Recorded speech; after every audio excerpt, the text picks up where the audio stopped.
로마서를 읽다가 보면은 많은 사람들이 오해하는 부분이 있습니다. 왜 바울은 7장에서 이렇게 절망적인 얘기를 했을까? 그 이유는 분명합니다. 바울은 율법의 한계를 보여주기 위해서였습니다. 율법은 죄가 무엇인지 알려줄 수가 있습니다. 그러나 죄를 알려주지만은 죄를 이길 수 있는 능력을 주지는 못한다는 거예요. 마치 우리가 병원에서 CT를 찍으면은 병을 발견할 수는 있지만은 그 CT 기계가 병을 치료하지는 못하는 것과 같다라는 겁니다. 율법이라는 것은 죄를 드러냅니다. 그러나 예수님은 우리의 죄를 해결하시는 분입니다. 할렐루야! 로마서 7장은 인간의 한계를 보여주고 로마서 8장은 하나님의 능력을 보여주는 것입니다. 그렇다면 우리가 먼저 이것을 잘 알아야 합니다. 죄는 행동보다 먼저 사람의 주인이 되려고 하는 거예요. 바울은 이렇게 고백을 합니다. 내가 한 법을 깨달았노니 곧 선을 행하기 원하는 나에게 악이 함께 있는 것이로다. 21절의 말씀입니다. 여러분, 바울은 가끔 죄를 짓는다 이렇게 말하지 않았습니다. 죄가 내 안에 계속해서 활동을 하고 있다라고 말을 하는 거예요. 우리는 죄를 행동으로만 생각을 하고 있습니다. 그러나 성경은 죄를 지배하려는 세력으로 설명을 하고 있습니다. 죄는 먼저 우리의 생각을 점령합니다. 그리고 감정을 흔듭니다. 그리고 마지막으로는 행동을 끌어내는 거예요. 그래서 죄의 가장 무서운 공격은 행동이 아니라 마음의 방향을 바꾸는 것이에요. 구약성경 민수기 22장에 보면은 발람을 우리가 주목해 볼 수가 있습니다. 이 발람은 하나님의 말씀을 잘 듣는, 그리고 들을 줄 아는 선지자였어요. 그런데 어느 날 모압 왕 발락이 큰 재물을 약속하며 이스라엘을 저주해달라고 요청을 합니다. 왜냐? 이스라엘이 하나님이 함께함으로 그 모압을 점령하기 위해 점점 다가온다는 마음의 압박감을 느끼고 이 발락이 발람에게 큰 재물을 갖다 주면서 이스라엘을 저주해달라고 요청을 하는 거예요. 처음에는 이 발람도요, 하나님의 뜻을 물었습니다. 겉으로 보면은 이 발람이 굉장히 믿음이 있어 보이죠. 하지만은 성경을 우리가 자세히 보면은 그의 마음은 이미 재물 쪽으로 기울어져 있습니다. 그래서 하나님께서 천사를 보내 발람의 길을 막았습니다. 놀랍게도 이 천사를 발람보다도 나귀가 먼저 천사를 보았다는 거예요. 왜 그랬습니까? 하나님의 말씀을 들을 줄 아는 발람 이 선지자가 자기 앞에 다가온 천사를 발견하지 못하고 자기가 타고 있는 그 나귀가 천사를 발견한 거예요. 왜 그럴까요? 발람의 눈이 나빠서가 아닙니다. 탐욕에 그의 영적인 시력이 먼저 그를 가렸기 때문인 것입니다. 죄는 언제나 이렇게 시작을 합니다. 먼저 우리의 눈을 가린다는 거예요. 그렇게 될 때에 기도가 귀찮아집니다. 예배드리는 것이 의무가 되고 맙니다. 말씀이 감동이 되지가 않습니다. 그러면 행동은 결국 무너지게 되는 것이죠. 자동차가 사고 나는 그 순간만이 위험한 것이 아니에요. 자동차 바퀴 휠 얼라이먼트라는 장치가 조금만 틀어져도 처음에는 티가 나지를 않아요. 직진하는 것 같지만 시간이 지나면 차는 점점 한쪽으로 쏠리기 시작합니다. 여러분, 우리의 신앙도 마찬가지예요. 하루아침에 신앙은 무너지지 않습니다. 하루아침에 무너지는 신앙은 없습니다. 처음에는 기도 시간이 점점 줄어들죠. 하나님의 말씀을 미룹니다. 예배 감격이 서서히 사라지기 시작합니다. 회개가 줄어들고, 그러다가 어느 날 왜 이렇게 내가 멀리 왔지 하고 깨닫게 되는 겁니다. 죄는 한순간에 사람을 끌고 가지를 않습니다. 방향을 조금씩 바꾸고 결국에는 목적지를 바꾸는 것입니다. 그래서 사도 바울은 악이 내 안에 있다라고 탄식하는 거예요. 여러분, 잠언 4장 23절에 보면은 무릇 지킬 만한 더욱 내 마음을 지키라. 예레미야 17장 9절에 보면은 만물보다 거짓되고 심히 부패한 것은 마음이라 이렇게 기록이 되어 있습니다. 사랑하는 성도 여러분, 오늘 하나님께서는 우리들의 행동보다 먼저 마음의 방향을 묻고 계십니다. 예배를 드리는데 여러분의 마음은 어디로 향하고 있습니까? 기도는 하는데 나의 기대는 누구에게 두고 있습니까? 신앙생활은 오래 했는데 여러분 가슴에 아직까지 예수 그리스도의 사랑이 살아 있습니까? 죄는 먼저 우리 중심을 차지하려고 합니다. 그러나 성령께서는 우리 중심을 통치하면은 삶의 방향이 하나님께로 돌아온다라는 거예요. 그러므로 오늘 우리의 첫 번째 결단은 이렇게 해야 되는 거예요. 주님, 내 행동보다 내 마음의 방향을 먼저 붙잡아 주옵소서. 이렇게 고백이 되어져야 되는 거예요. 왜냐? 인간의 의지는 죄를 절대적으로 이기지 못합니다. 그러나 성령은 죄의 법을 자체를 깨트려 버리시는 거예요. 신앙생활을 하면서 죄와 싸우는 사람은 많습니다. 그러나 죄를 이기는 사람은 왜 적습니까? 오늘 본문 7장 24절에 보면은 오라 나는 공고한 사람이로다 이 사망의 몸에서 누가 나를 건지랴. 바울의 고백입니다. 이는 예수 그리스도 안에 있는 생명의 성령의 법이 죄와 사망의 법에서 너를 해방하였느니라. 여러분, 바울은 여기서 아주 중요한 질문을 합니다. 잘 들어보세요. 누가 나를 건져낼 것인가? 이 질문 하나가 신앙의 방향을 완전히 바꿉니다. 우리가 신앙생활 하면서 늘 방법을 찾고 있어요. 더 열심히 기도하면 되지 않을까? 금식하면 되지 않을까? 새벽 예배를 더 많이 나가면 되지 않을까? 물론 이것들은 귀한 우리들의 믿음의 훈련이기도 합니다. 그러나 바울은 말합니다. 죄의 문제는 방법이 아니라고요. 죄는 구원의 문제인 것입니다. 여러분 한번 생각해 보세요. 여름의 해수욕장에서 물에 빠져서 죽어가는 사람이 있어요. 그런데 그 사람에게 수영 교본을 갖다가 그 사람에게 던져준다고 해서 그 사람이 살아날 수가 있겠습니까? 아닙니다. 누군가 이 사람을 살리기 위해서는 물속으로 뛰어 들어가야 되는 거예요. 죄도 마찬가지입니다. 죄는 내가 조금 더 노력한다고 해서 그 죄에서 우리가 빠져나올 수가 없다라는 거예요. 죄는 스스로 나올 수 없는 수록입니다. 그래서 사도 바울은 어떻게가 아니라 누가를 이렇게 외치는 거예요. 할렐루야. 생명줄 던져 물속에. 사도 바울은 로마 제국에서 오랫동안 살았습니다. 당시에 로마에는 무서운 형벌 하나가 있었어요. 그것은 살인한 사람이 붙잡히면은 죽은 그 시체를 등에 묶어두는 형벌입니다. 시간이 지나면은 내 등에 묶여있는 이 시체가 썩어가는 거예요. 결국에 그 시체가 부패해서 산 사람까지, 묶여있는 이 사람까지 영향을 미치게 되는 것입니다. 많은 학자들이 바울이 이 사망의 몸이라고 이 표현한 것은 이 끔찍한 이미지를 연상시키는 비유가 될 수 있다라고 설명을 합니다. 바울의 핵심은 바로 이것입니다. 나는 죄를 벗어던질 힘이 전혀 없다. 그래서 사도 바울은 외칩니다. 누가 나를 건져내랴? 그리고 곧바로 답합니다. 우리 주 예수 그리스도로 말미암아 하나님께 감사하리로다. 여러분, 이것이 바로 복음인 것입니다. 종교는 내가 올라가는 거예요. 그러나 복음은 위에서 내려와서 하나님께서 나를 건져내시는 겁니다. 할렐루야. 구약에 보면은 왕이었지만은 자신을 구하지 못했던 아사왕 이야기가 있습니다. 역대하에 보면은 이 아사왕 하나님께 순종을 해서 어마어마한 축복을 받았어요. 하나님의 의지했을 때는 승승장구한 이 아사왕. 하지만은 이 왕이 말년에는 완전히 상황이 달라졌어요. 전쟁이 일어났습니다.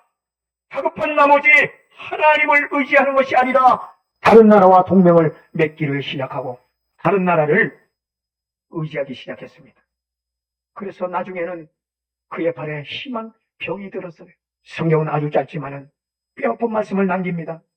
그가 병이 심하였으나 여호와께 구하지 아니하고 의원에게만 구하였더라.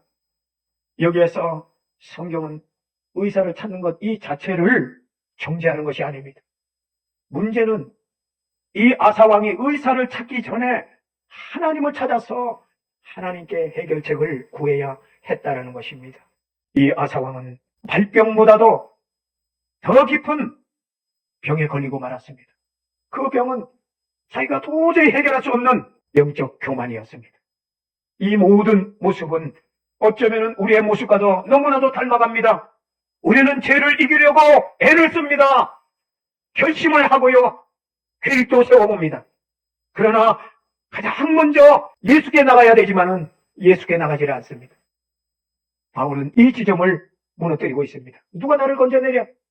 오늘 우리 이 시대의 모습, 요즘 사람들은 건강검진을 꼼꼼하게 점검을 받습니다. 자동차도 정기 점검을 받습니다. 여러분이 가지고 있는 휴대폰도 배터리가 20%만 나오면은 충전기를 찾지 않습니까? 그런데 여러분 안에 있는 영혼이 방전되는 것은 몇 달 동안 모르고 살아간다는 이야기입니다. 기도가 없어도 괜찮다고 생각합니다. 내 안에 하나님의 말씀이 메말라감에도 불구하고 그냥 살아간다라는 겁니다. 예배의 감격이 사라져도 원래 그런가 보다 하고 넘어갑니다. 여러분, 자동차 안에 계기판에 빨간 경고등이 들어오면은 즉시 정비소로 달려갑니다. 그런데 하나님께서 우리의 양심을 통해 보내시는 영적 경고등은 왜 무시를 하는 것입니까? 바울의 탄식은 믿음 없는 사람의 절규가 아니에요. 하나님께 가까이 갈수록 자신이 더 무능함을 깊이 깨닫는 절규인 것입니다. 그래서 성숙한 신앙인은 나는 괜찮다라고 말하지를 않습니다. 오히려 주님 없이 한 시간도 한 걸음도 내가 전진해 나갈 수가 없고 살아갈 수가 없다라고 고백을 하는 거예요. 요한복음 15장 5절에 보면은 나를 떠나서는 너희가 아무것도 할 수 없습니다. 고린도후서 3장 5절에 보면은 우리의 만족은 하나님으로부터 난다. 히브리서 보면은 우리의 연약함을 아시는 대제사장인 예수께 담대히 나가라고 고백을 합니다. 여러분, 신앙생활이 오래될수록요 정말 위험한 착각이 하나 있습니다. 그것은 내가 이 정도면은 내가 할 수 있어. 아닙니다. 오늘 우리에게는 절대적인 예수 그리스도의 은혜가 필요한 거예요. 오늘도 우리에게는 절대적인 성령의 인도함이 필요한 것입니다. 오늘도 우리의 삶 속에서는 예수 그리스도의 붙드심이 필요한 줄로 믿으시기를 바랍니다. 바울은 자기 자신의 실패를 절대 숨기지 않았습니다. 그 실패를 통해서 더 깊은 예수 그리스도를 붙들고 있는 거예요. 오늘 우리의 기도가 바꿔져야 합니다. 주님, 제가 좀 잘되게 해주시옵소서. 이 기도보다도 먼저 주님, 저를 꼭 붙잡아 주옵소서. 여러분, 이 기도가 되어져야 되는 거예요. 8장 2절에 보면은 생명의 성령의 법은 어떻게 죄와 사망의 법을 이길 수가 있는가? 성령은 우리의 삶을 여러분 도와주시는 분이 아니에요. 성령께서는 우리의 생명을 완전히 바꾸시는 분인 줄로 믿으시기를 바랍니다. 8장 5절에 보면 육신을 따르는 자는 육신의 일을 생각하고 영을 따르는 자는 영의 일을 생각하나니 육신의 생각은 사망이요 영의 생각은 생명과 평안이라. 여러분, 많은 사람들이 성령을 오해하고 있어요. 성령님은 내가 힘들 때 조금 도와주시는 분이 아니에요. 사도 바울은 그렇게 말하지 않습니다. 바울은 성령의 새로운 능력을 조금 더 해주시는 분이 아니라 새로운 생명의 질서를 시작하는 분이라고 말씀을 합니다. 로마서 7장. 내가라는 말이 계속 나옵니다. 그런데 내가 원한다, 내가 행하지 못한다, 내가 괴롭다. 7장에 이 말씀입니다. 그러나 8장에 넘어오면 완전히 중심이 바뀌죠. 내가 성령의 중심으로 완전히 이동하는 겁니다. 이것이 신앙의 전환점이에요. 여러분, 신앙은 내가 하나님을 붙드는 것이 아니라 하나님께서 나를 붙드는 삶입니다. 할렐루야! 여러분, 한번 깊이 생각해 보십시오. 바울은 육신이라는 이 말을 단순히 몸이라고 말하지 않습니다. 여기서 육신은 하나님 없이 살아가려는 인간 중심의 삶을 얘기하는 거예요. 그야말로 내 생각, 죄덩어리로 내 마음대로 통제받지 않고 살아가는 그 모습을 얘기하는 거예요. 반대로 성령은 하나님의 통치를 받는 거예요. 그러므로 육신과 성령의 싸움은 여러분 착한 사람과 나쁜 사람의 싸움이 아닌 거예요. 누가 인생 왕자에 앉아 있는가의 문제인 것입니다. 우리가 잘 아는 구약성경 에스겔서 37장에 보면은 마른 뼈가 살아나는 그 이유, 그것은 의지가 아니라 생명에 있는 것입니다. 여기서 우리는 하나님께서 에스겔을 마른 뼈 골짜기로 데려가는 것을 봅니다. 그 뼈들은 아주 빼싹 말라 있었습니다.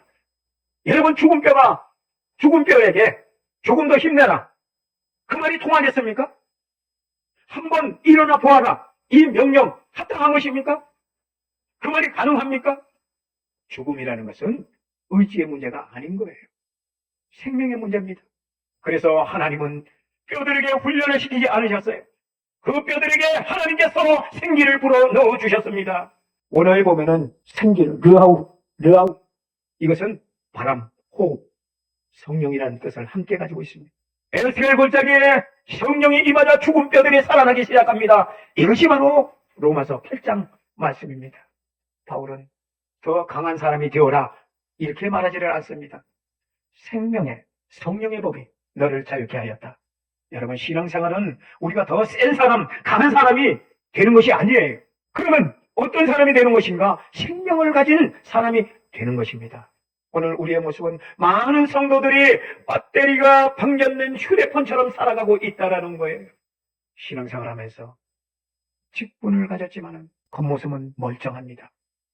그런데 그 내용물을 보면은 전원이 없어요. 예배는 드립니다. 직분도 가졌습니다. 봉사도 합니다. 그런데요, 예배에 기쁨이 없다라는 거예요. 예배에 감격이 없습니다. 예배에 눈물이 없습니다. 왜 그렇습니까? 능력이 부족해서가 아니에요. 생명의 공급이 끊어졌기 때문입니다. 예수님께서 말씀하셨습니다. 내 안에 거하라. 가지가 열매를 맺는 이유는 열심히 이 가지가 노력해서 열매가 맺어지는 게 아니에요. 다만 줄기에 붙어 있기 때문인 것입니다.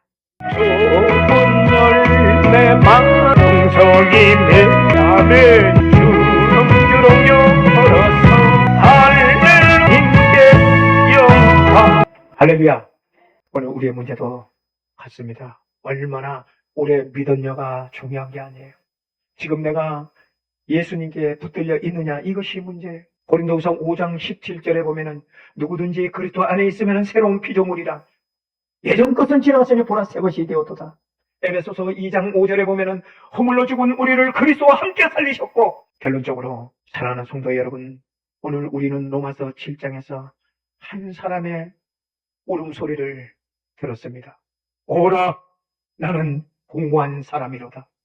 이 울음은 실패한 사람의 외침이 아닙니다. 자기 힘의 한계를 깨닫는 울부짖는 사람의 외침이라는 겁니다. 그리고 로마서 8장에서는 전혀 다른 사람의 선언이 들려오기 시작합니다. 결코 정죄함이 없나니. 어떻게 이런 변화가 가능하겠습니까? 바울은 더 강한 사람이 되었기 때문입니까? 아닙니다. 바울이 더 의로운 사람이 되었기 때문입니까? 아닙니다. 답은 오직 하나입니다. 예수 그리스도인 것입니다. 할렐루야. 율법은 죄를 보여줍니다. 그러나 예수님은 죄를 대신 십자가에서 짊어지신 분이에요. 율법은 우리를 정죄합니다. 그러나 예수님은 우리를 용서하시는 거예요. 율법은 너는 할 수 없다라고 말을 하는 거예요. 그러나 예수님은 내가 다 이루었다 라고 선언을 합니다. 십자가에서 예수님은 우리의 죄만 담당한 것이 아니에요. 우리가 이길 수 없던 죄와 사망의 권세를 깨뜨려 주신 분입니다. 부활하신 주님, 우리에게 성령을 보내주셨어요. 우리 안에 새로운 생명을 주셨습니다. 그러므로 우리의 소망은 더 큰 결심이 아니에요. 더 많은 경험도 아닙니다. 더 오래 믿는 연수도 아닙니다. 우리의 소망은 오직 살아계신 예수 그리스도이십니다. 오늘도 여러분, 죄 때문에 탄식하는 사람들이 있습니까? 죄 때문에 낙심하는 분이 있습니까? 신앙의 기쁨을 잃어버린 사람들이 있습니까? 주님은 오늘 말씀합니다. 내가 너를 붙드는 것이 아니라 내가, 주님이 나를 붙들겠다고 말씀하시는 거예요. 이 시간에 여러분, 다시 한번 감격을 잃어버렸다면, 무딘 내 영혼이 살아나기를 원한다면, 회복되기를 원한다면 예수 그리스도께로 여러분 시선을, 마음을 돌리는 여러분 되시기를 바랍니다. 성령께서 여러분 마음에 지금 노크를 하고 계시는 거예요. 여러분 왕자의 자리를 내어드리기를 바랍니다. 7장의 탄식은 8장의 찬송으로 바뀔 것입니다. 오늘 우리 모두가 이렇게 고백하기를 축원합니다. 오라, 나는 공고한 사람이로다가 아니라 우리 주 예수 그리스도로 말미암아 하나님께 감사하노라. 할렐루야.